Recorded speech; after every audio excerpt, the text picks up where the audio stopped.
তো বন্ধুরা আমি একটা দেখিয়ে দিচ্ছি কতটা নরম হয়েছে। একটা ভেঙে দেখিয়ে দিচ্ছি।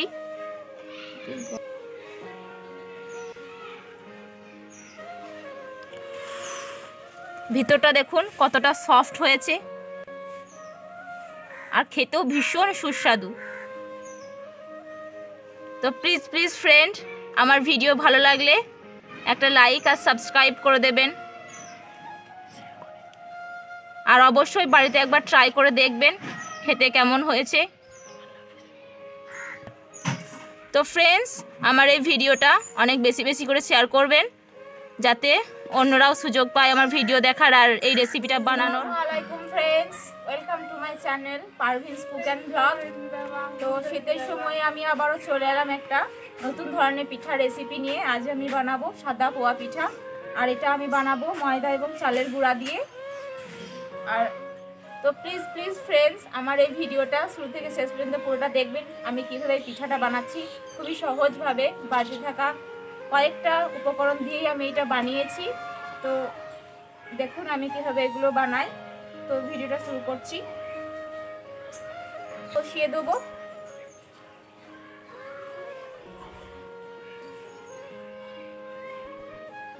এরপর এখানে দেবো 1 কাপ চিনি।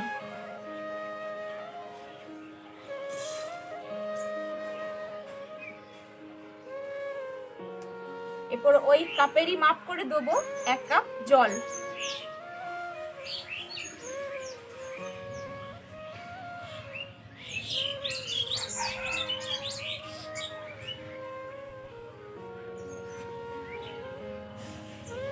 তো বন্ধুরা জলটা দিয়ে দিলাম। এরপর এখানে আমি 2টো এলাচ নিয়ে প্রথমে মুখটা ছিঁড়ে দেবো একটু, তারপর এটাকে আমি ওই শিরাতে দিয়ে দেবো।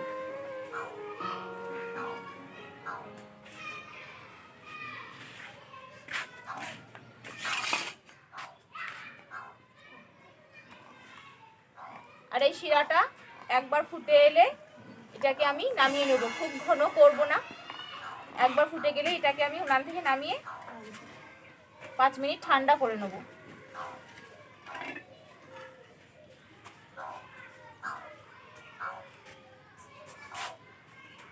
তো এই শিরাটা তৈরি হোক, ততক্ষণে আমি ব্যাটার করার জন্য ময়দা এবং চালের গুঁড়ি আমি নিয়ে নিচ্ছি পরিমাণ মতো।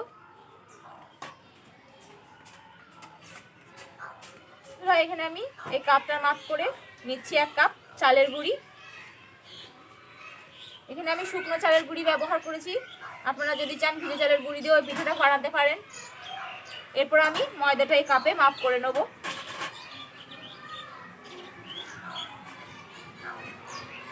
আর এই পিঠাটা শুধু ময়দা দিয়ে করা যাবে না, কিন্তু শুধু চালের গুঁড়ি দিয়েও করা যাবে। আর ময়দা মিশিয়ে যদি আপনি করেন তাহলে পিঠাগুলি খুবই নরম হবে।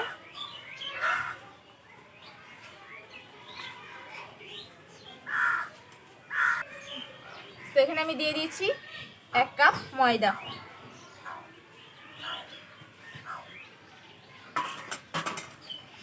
এখানে দিচ্ছি সামান্য লবণ। এরপরে এটাকে ভালোভাবে একটা হ্যান্ড উইচের সাহায্যে মিশিয়ে নেব।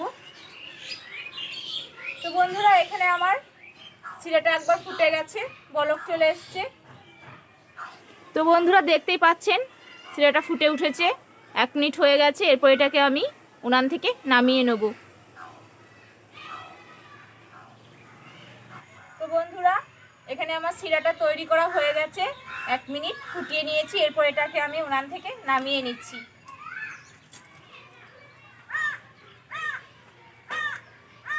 নামিয়ে নেওয়ার পরে আমি 5 মিনিট ঠান্ডা করে নেব।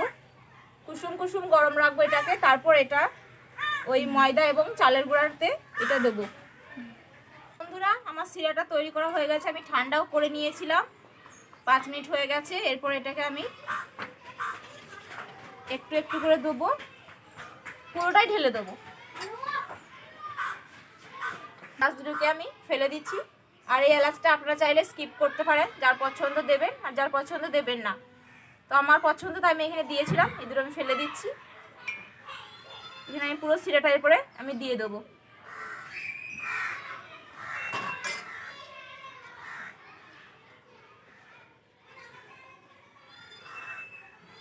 বন্ধুরা আমি এখানে পুরো শিরাটা দেওয়ার পরে খুব ভালোভাবে এটাকে আমি ফাটিয়ে নিচ্ছি। আর 5 মিনিট ধরে ফাটাতে হবে, তাহলে খুব ভালোভাবে এটা মিশে যাবে আর পিঠাগুলো খুবই ফুলকো হবে।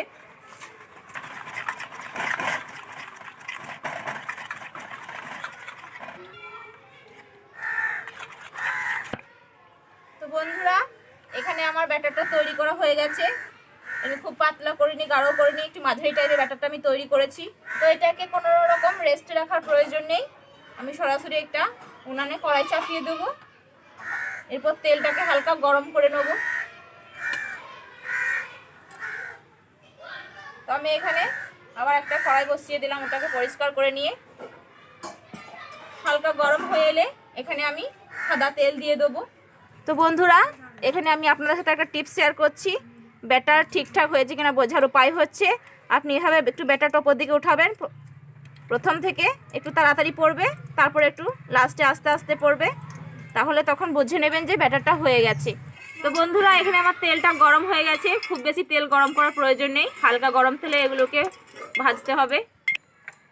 তো বন্ধুরা এটা আমি কোনো রকম রেস্ট না রেখেই সরাসরি এটা আমি তেলে 1 চামচ করে দিয়ে দেবো।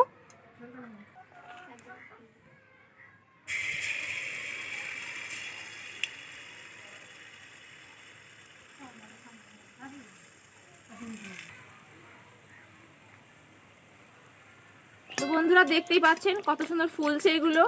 আর পরে পরে এগুলোকে এর উপরে একটু একটু করে তেল দিতে থাকতে হবে, তাহলে খুব সুন্দর ফুলে আসবে। তো দেখতেই পাচ্ছেন কত সুন্দর ফুলকো হয়েছে একদম।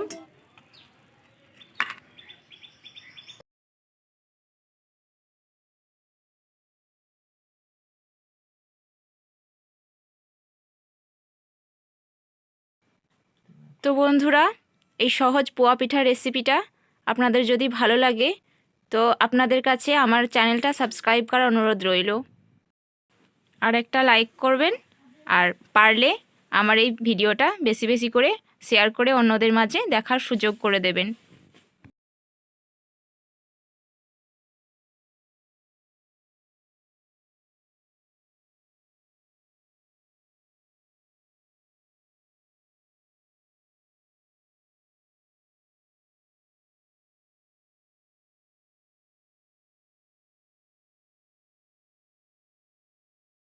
আমার সমস্ত ছাকা হয়ে গেছে মালপোয়া পিঠা, দেখতেই পাচ্ছেন কত সুন্দর হয়েছে, দেখে লোভ লাগছে, খেতে ইচ্ছা হচ্ছে। তো আমি খুবই কম সময়ে বানিয়ে নিয়েছি এগুলো, অনেক নরম তুলতুলে হয়েছে, ফুলকো হয়েছে, সবগুলোই ফুলেছে। আর এই ফুলার জন্য খুব ভালোভাবে আমি ব্যাটারটাকে ফাটিয়েছিলাম। তো আপনারা যারা বাড়িতে একবার ট্রাই করে দেখবেন তারা খুব ভালোভাবে ব্যাটারটা ফাটাবেন, তাহলে আমার মতোই সবগুলোই ফুলকো ফুলকো হবে।